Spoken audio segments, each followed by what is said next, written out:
प्रदेश विधानसभा चुनाव में पूर्व मुख्यमंत्री अखिलेश यादव चीखते रहे, चिल्लाते रहे कि ईवीएम में धांधली हुई है, चोरी हुई है, लेकिन कोई कार्रवाई नहीं हुई। चुनाव आयोग भागता रहा।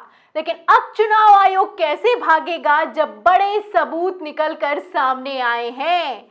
तो क्या सबूत निकलकर सामने आए हैं? कैसे 100-200 नहीं बल्कि पूरा प्लान करके 800 ईवीएम को जलाया गया है और ईवीएम को लेकर अखिलेश यादव ने क्या कहा है, इस खबर पर हम आपको फुल अपडेट करेंगे, सबूत भी दिखाएंगे। लेकिन उससे पहले खबर का बैकग्राउंड फटाफट से बता देती हूँ। शुरुआत कुछ तस्वीरों से करती हूँ। तस्वीरें आप अपनी फुल स्क्रीन पर देखिए। आप तस्वीरों में देख सकते हैं कि किस तरीके से कूड़े के ढेर में ईवीएम पाई गई है। ये बरेली में पाई गई ईवीएम है। ईवीएम से आप अंदाजा लगा सकते हैं कि चुनाव के बीचों बीच क्या कुछ हो रहा था।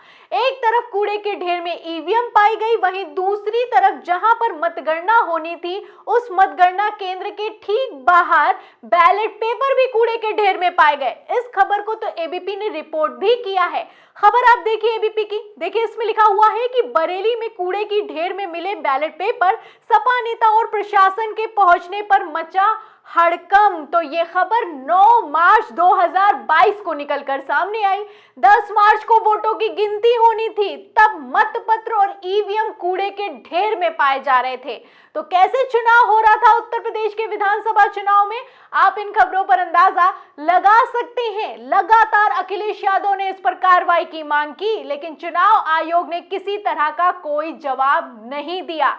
एक तरफ बैलेट पेपर कूड़े के ढेर में पाई गई, वहीं दूसरी तरफ मैं आपको बता दूं कि बैलेट पेपर में समाजवादी पार्टी की सरकार बनी भी।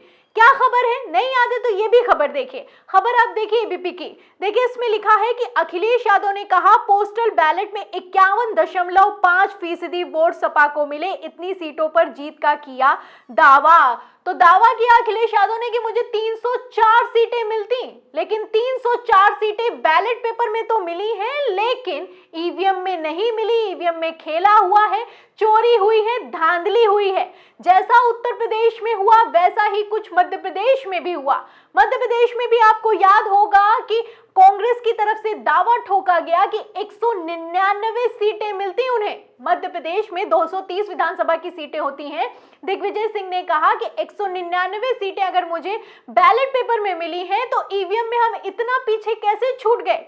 ईवीएम में चोरी हुई है, ईवीएम में धांधली हुई है, ईवीएम को हैक किया गया है। दिग्विजय सिंह लगातार इसके खिलाफ मोर्चाबंदी कर रहे हैं, लेकिन चुनाव आयोग भाग रहा है। चुनाव आयोग मिलने का समय नहीं दे रहा है।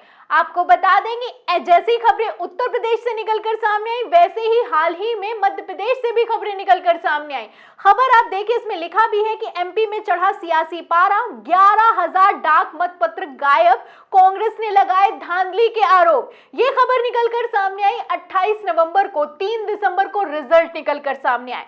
9 मार्च को आप देखिए कि उत्तर प्रदेश में ईवीएम और बैलेट पेपर कूड़ेदान में पाए गए। 10 मार्च को रिजल्ट निकलकर सामने आए। तो रिजल्ट से ठीक पहले किस तरीके से खेला होता है आप इस क्रोनोलॉजी से समझ सकते हैं, लेकिन विपक्ष के नेताओं की कौन ही सुनता है। अब फिलहाल जहां बात ईवीएम पर हो रही है, वीवीपैट की पर्चियों पर हो रही है, मांग की जा रही है कि जो 5 राज्यों में विधानसभा चुनाव हुए हैं उसकी वीवीपैट की पर्ची हमें दे दी जाए। हम वीवीपैट की पर्चियों का गिनती कर लेंगे और जो नतीजे निकलकर सामने आए उससे मिलान कर लेंगे। तो वीवीपैट की पर्चियां जहां एक तरफ मांगी गई, वहीं दूसरी तरफ उत्तर प्रदेश की फर्रुखाबाद की खबर ने बवाल मचा दिया है। आपको बता दें कि पूरे के पूरे एक प्लान के तहत 800 ईवीएम को जलाकर खाक कर दिया गया है। आप तस्वीरें देख सकते हैं और इन तस्वीरों को अखिलेश यादव ने शेयर भी किया है। देखिए इसमें लिखा है कि समाचार, फर्रुखाबाद में 800 ईवीएम जली, बिना शॉर्ट सर्किट के लगी आग से शक का धुआं उठ रहा है। यानी कि यहाँ पर कोई शॉर्ट सर्किट नहीं हुआ और 800 ईवीएम जल गई और जलकर खाक हो गई। ये हाल हो चुका है ईवीएम का, ये हाल हो चुका है चुनाव आयोग का। इस पर बाकायदा चुनाव आयुक्त को एक प्रेस कॉन्फ्रेंस करनी चाहिए और जवाब देने चाहिए, लेकिन किसी तरीके का कोई जवाब देने के लिए लोग किस तरीके से तैयार नहीं है आप समझ सकते हैं, क्योंकि ये ईवीएम किसी गलती से नहीं, किसी भूलवश नहीं, जानबूझकर जलाई गई हैं। और ये बात मैं पूरी की पूरी जिम्मेदारी के साथ कह रही हूं। ऐसा मैं क्यों कह रही हूं, इसके लिए मैं आपको एक खबर भी दिखाती हूं। खबर आप देखिए क्विंट की, देखिए इसमें लिखा है कि आप खबर दर खबर देखिए, सारी खबरें मौजूद हैं, लेकिन मोदी सरकार किस तरीके से बच रही है, चुनाव आयोग किस तरीके से भाग रहा है, समझने वाली बात है।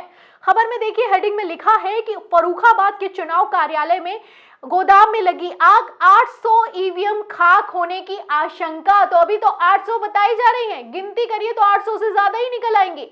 इसमें खबर में अंदर लिखा जो है, जो बयान दिया गया है सिटी मजिस्ट्रेट की तरफ से, ये पूरी की पूरी पोल खोलने का काम करता है। देखिए खबर में लिखा है कि सिटी मजिस्ट्रेट सतीश चंद्र ने बताया कि आग लगने के कारणों की जांच कराई जा रही है। सीसीटीवी कैमरे के डीवीआर को सुरक्षित रखने को कह दिया गया है। इस गोदाम के अंदर करीब 800 ईवीएम मशीन उपस्थित थी। इस गोदाम में बिजली की कोई भी लाइन फिटिंग नहीं थी, जिसकी वजह से जानबूझकर आग लगाए जाने की आशंका व्यक्त की गई है। तो अभी भी सिटी मजिस्ट्रेट आशंका व्यक्त कर रहे हैं, क्योंकि वहां पर कोई बिजली का तार नहीं था, कोई लाइन नहीं थी, आखिर कैसे जल गई ईवीएम, सवाल खड़ा होता है। तो इस सवाल का जवाब क्या है और क्या बड़े सबूत निकलकर सामने आए हैं, ये सुनने वाली बात है, गौर से सुनिएगा। देखिए खबर में आगे क्या लिखा है, इसमें लिखा है कि अध जले जूट के मिले टुकड़े सोशल मीडिया पर फोटो वायरल हो रहे हैं। तो जूट के टुकड़े पाए गए हैं, वहां पर जूट के टुकड़े पाए गए हैं और केरोसिन ऑयल भी पाया गया है। इससे इतना तो साफ हो जाता है कि आग जानबूझकर लगाई गई है। और ये आग कैसे लग गई, ये चुनाव आयोग का दफ्तर है, वहां पर आग कैसे लग गई, जहां पर ईवीएम रखी हुई थी वहां पर घुसपैठ कैसे हो गई, आखिर सीसीटीवी में कोई कैद कैसे नहीं हुआ, बड़े सवाल हैं, गंभीर सवाल हैं। क्योंकि ये ईवीएम अभी तो फिलहाल भारत में लोकतंत्र को चलाती है। बात तो की जा रही है बैलेट पेपर से चुनाव करने की, लेकिन ये लोग बैलेट पेपर से चुनाव करने के लिए तैयार नहीं है। और लोकतंत्र की कथित हत्या कैसे खुलेआम हो रही है, इस खबर से आप अंदाजा लगा सकते हैं। खबर क्या है, पढ़ भी देती हूँ। देखिए इसमें लिखा है कि आग बुझाए जाने के बाद में गोदाम के अंदर जूट, नारियल का छिलका के कुछ टुकड़े अजले अवस्था में और किसी रासायनिक पदार्थ में भीगे हुए बताए जा रहे हैं। तो रासायनिक पदार्थ केरोसिन ऑयल, आप देख सकते हैं कि सब कुछ मौजूद है, एविडेंस भी मौजूद है। और लेकिन न जाने ये कहां से आया, ये नहीं पता है पुलिस वालों को, ये नहीं पता है चुनाव आयोग के अधिकारियों को। आगे देखिए इसमें लिखा है कि जिसके बाद में किसी के द्वारा आग लगाए जाने की आशंका व्यक्त की जा रही है। जूट के फोटो सोशल मीडिया पर वायरल हो रहे हैं। तो ये फोटो सोशल मीडिया पर वायरल हो रहे हैं, जहां एक दिन पहले आपको बता दूं 19 दिसंबर को प्रस्ताव पारित किया गया इंडिया गठबंधन की तरफ से। इंडिया गठबंधन की तरफ से क्या कहा गया, मैं मेन लाइन पढ़ती हूँ। देखिए 19 दिसंबर को ये प्रस्ताव पारित हुआ, इसमें लिखा हुआ है कि हमारा सुझाव बेहद सरल और स्पष्ट है। वीवीपैट पर्ची को बॉक्स में गिरने के बजाय इसे मतदाताओं को सौंप दिया जाना चाहिए। मतदाता अपने द्वारा चुने हुए विकल्प को सत्यापित करने के बाद इसे अलग मतपेटी में रख देगा। इसके बाद वीवीपैट पर्चियों की 100% गिनती हो जाएगी। तो एक तरफ ये लोग पर्चियां मांग रहे हैं, वहीं दूसरी तरफ ईवीएम चल रही है। आपको बता दें कि अगर पर्चियों की बात की जाए तो ये लोग विपक्षी नेताओं को देने के लिए तैयार नहीं है, लेकिन कूड़े के ढेर में फेंक देने के लिए तैयार है। जब उत्तर प्रदेश में विधानसभा चुनाव चल रहा था तो बस्ती से खबर निकलकर सामने आई, वीडियो निकलकर सामने आए कि किस तरीके से वीवीपैट से निकलने वाली पर्चियों को कूड़े के ढेर में फेंक दिया गया है। इन तस्वीरों को किसी और ने नहीं, डॉक्टर कफील खान ने शेयर किया था। कफील खान आप जानते हैं कि गोरखपुर अस्पताल के बाद किस तरीके से खबरों में निकलकर सामने आए। तो ये वो वीडियो हैं, ये वो खबरें हैं जो कि अपने आप में बहुत बड़े सबूत हैं, लेकिन इन सब के बावजूद चुनाव आयोग जवाब देने के लिए तैयार नहीं है। अगर आपको ईवीएम वीवीपैट से इतनी दिक्कत है तो आखिर चुनाव बैलेट पेपर से क्यों नहीं कराया जाता। इसको लेकर अखिलेश यादव ने बड़ा बयान दिया है। क्या कहना है अखिलेश यादव का, बयान सुनिए।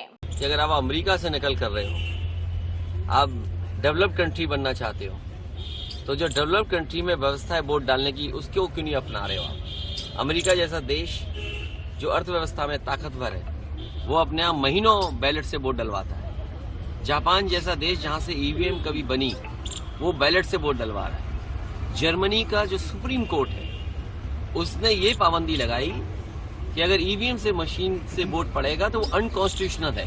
तो सुना आपने, अखिलेश यादव का कहना है कि आप डेवलप्ड कंट्री की बात करते हैं तो अमेरिका में महीनों तक मतपेटी से यानी कि बैलेट पेपर से चुनाव करवाया जाता है। जापान जहां पर ईवीएम बनाई गई है वहां पर भी बैलेट पेपर से चुनाव होता है। जर्मनी में तो बाकायदा कानून है कि ईवीएम से चुनाव नहीं होना है। लेकिन इन सब के बावजूद भारत, जो कि टेक्नोलॉजी में अभी काफी पीछे है इन देशों के मुकाबले, वहां पर ईवीएम से चुनाव होता है। फिलहाल अगर मोदी की लहर है तो वो तो बैलेट पेपर से भी आ जाएगी। बैलेट पेपर से चुनाव कराने में आखिर किस बात का डर है और आखिर कहां से ये ईवीएम जलाई जा रही हैं, कूड़े के ढेर में फेंके जा रही हैं, सवाल बड़े हैं। इन सवालों के जवाब देने ही होंगे। फिलहाल इस पूरी खबर पर आप क्या सोचते हैं, आपका क्या कहना है, आपकी क्या राय है, हमें कमेंट बॉक्स में जरूर लिखें। वीडियो को ज्यादा से ज्यादा शेयर करें, सब्सक्राइबर बटन दबाएं, बेल आइकन दबाएं ताकि हर खबर की नोटिफिकेशन आप तक पहुंचती रहे। मैं प्रियंका, आप देख रहे थे 4 PM। फिर मिलते हैं अगली खबर के साथ, तब तक के लिए धन्यवाद।